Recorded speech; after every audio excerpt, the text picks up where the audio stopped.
দেখো আমরা জানি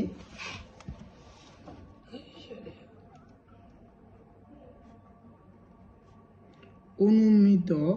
গড় অনুমিত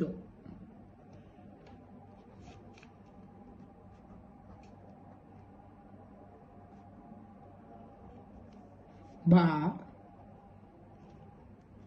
সংক্ষিপ্ত গড়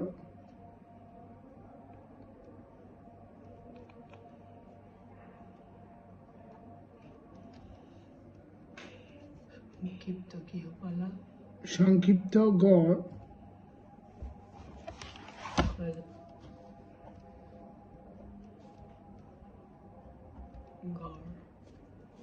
a plus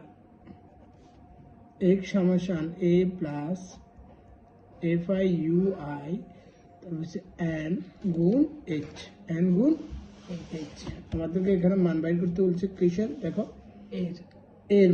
মান কত ধরছে এরা 20 ধরছে কত ধরছে 20 এবার গিভ মি ক্যালকুলেটর তো আচ্ছা দেখো এদিকে দেখো তাহলে আমরা দেখি এর মান কত হচ্ছে 20 তাহলে আমাদের 4 দুগুণে কত হয়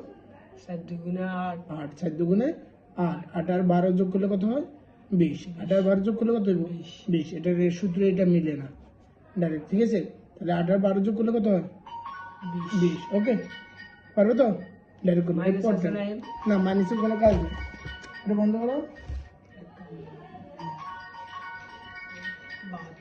দাও এটা বন্ধ করো